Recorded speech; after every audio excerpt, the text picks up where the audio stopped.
बेयो बड'लेण्ड इंखं टेलिभिजन दिनै 12 एप्रिल 2020 रबिबार खालि सानसेनि बरादखौ नोंथांमोननि खाथियाव लानानै फैदों आं सदानन्द दैमारिया। सिगां आं फरायथिनो लादों मेष राशि। दिनैनि साना मोजां आरो गाज्रिनि गेजेरजों बाबेनलांगोन। गोसोखौ गोजोननाय मोनगोन। अदेबानि देहाया बारा मोजां थानाय नङा। जानाय लोंनायाव सांग्रां जानाया गाहाम। गुबुनजों मोजां सोमोन्दो लाखिनो रोंगोन। न'खराव बिसि फिसायनि गेजेराव अनलायनाय फैगोन। गोसोआव गाज्रि सानखांनाय फैनो हागौ। जेबो रिस्क लायैआनो गाहाम। रांखावरियाव जोबोर मोजां होनजायो। फालांगियाव मोजां। फरायसाफोरा दिनै फरायनो गोसो दुंगोन। मावनो लानाय खामानिफोरखौ थि समाव मावफुंनो हागोन। समाजाव मान मोनगोन। वृष राशि। दिनैनि साना जोबोर मोजां। गोसोखौ जोबोर गोजोननाय मोनगोन। बहानिफ्रायबा मोजां खौरां मोनगोन। मावनो लानाय खामानिखौ थि समाव मावफुंनो हागोन। रांखावरियाव जोबोर मोजां। आयआ बांगोन। गोसोनि साननाया जाफुंगोन। समजों गोरोबफानो रोंगोन। गोदान खामानिखौ जागायनो हागोन। समाजाव मान मोनगोन। न'खराव बिदा फंबायजों मोजां सोमोन्दो थागोन। बिसि फिसायनि गेजेरावबो अनलायनाय फैगोन। गुबुननि गोसोखौ बोनो हागोन। मिथुन राशि। दिनैनि साना जोबोर मोजां। गोसोनि साननाया जाफुंगोन। समाजाव मान मोनगोन। रांखावरियाव जोबोर मोजां। फालांगियाव मोजां होनजायो। बहानिफ्रायबा मोजां खौरां मोनगोन। मावनो लानाय खामानिखौ थि समाव मावफुंनो हागोन। गोसोखौ जोबोर गोजोननाय मोनगोन। गुबुननि गोसोखौ बोनो हागोन। न'खराव बिसि फिसायनि गेजेराव अनलायनाय फैगोन। कर्कट राशि। दिनैनि साना जोबोर मोजां। समाजाव बयजोंबो गनायजागोन।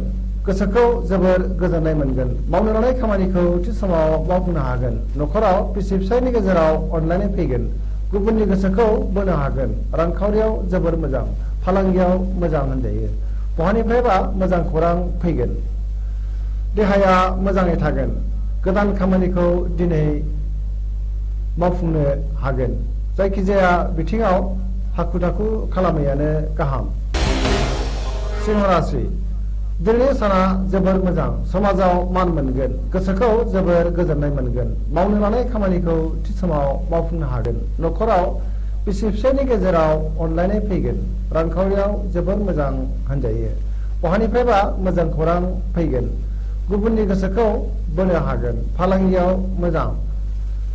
मोजां थांखि लानो रोंगोन। गोसोनि साननाया जाफुंगोन। सेंग्रा सिख्लाफ्रा गावबा गावनि गोसोनि साननायफोरखौ फोरमायलायनो हागोन। कन्या राशि। दिनैनि साना जोबोर मोजां। गोसोखौ जोबोर गोजोननाय मोनगोन। गोसोनि बोलोआ बांगोन। मोजां साननो रोंगोन। मावनो लानाय खामानिखौ थि समाव मावफुंनो हागोन। गुबुननि गोसोखौ बोनो हागोन। देहाया दिनै मोजाङै थागोन।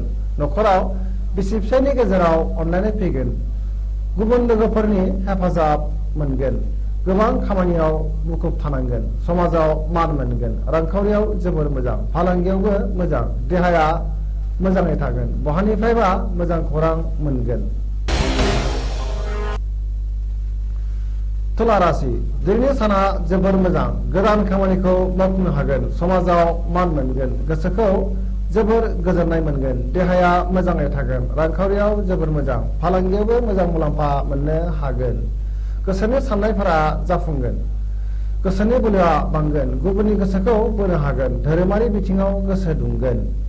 फरायसाफोरा दिनै मोजां फिथाइ मोननो हागोन। न'खराव बिसि फिसायनि गेजेराव अनलायनाय फैगोन। बिमा बिफानि बोर मोनगोन। गोदान लोगोफोरजों मोजां सोमोन्दो लाखिनो रोंगोन। वृश्चिक राशि। दिनैनि साना जोबोर मोजां। मोजां खौरां मोनगोन।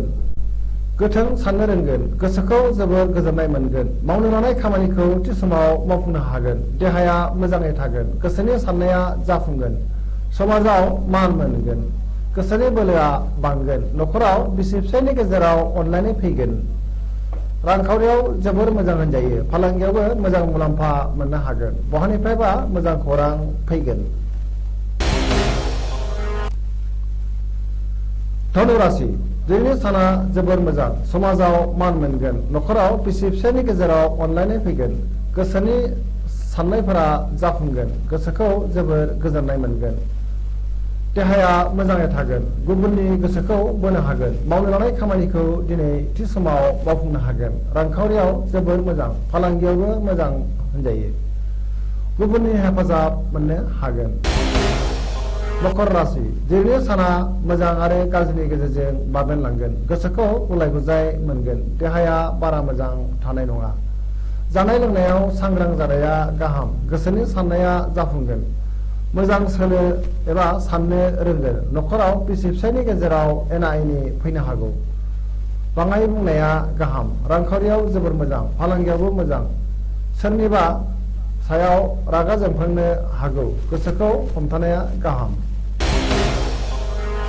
कुम्भ राशि दिनैनि साना मोजां आरो गाज्रिनि गेजेरजों बाबेनलांगोन, देहाया बारा मोजां थानाय नङा, गोसोखौ जोबोर गुलाय गुजाय मोनगोन, न'खराव बिसि फिसायनि गेजेराव अनलायनाय फैगोन, जानाय लोंनायाव सांग्रां जानाया गाहाम, न'खराव बिदा फंबायजों गोरोबलायनो हागोन, गुबुननि गोसोखौ बोनो हागोन, मावनो लानाय खामानिखौ मावफुंनो हागोन, बहानिफ्रायबा मोजां खौरां मोनगोन।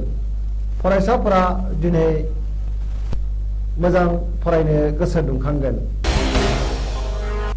मीन राशि दिनैनि साना जोबोर मोजां, गोसोनि साननाया जाफुंगोन, समाजाव मान मोनगोन, मावनो लानाय खामानिखौ मावफुंनो हागोन, देहाया मोजाङै थागोन, रांखावरियाव जोबोर मोजां, फालांगियाव मोजां मुलाम्फा मोननो हागोन, लोगोफोरजों मोजां सोमोन्दो लाखिनो हागोन, न'खराव बिसि फिसायनि गेजेराव अनलायनाय फैगोन, मोजां थांखि लानो रोंगोन। जोबनायाव आं बेखौनो खावलायनो लुबैयो, जाहाथे नोंथांमोना सानफ्रामबो जोंनि बे बड'लेण्ड इंखं टेलिभिजनखौ नायबाय थायो आरो साबस्क्राइब खालामो, लोगोसे गावबा गावनि सानफ्रामबोनि बरादखौ मोनथिनानै लायो। एसेनोसै, गोजोन्थों।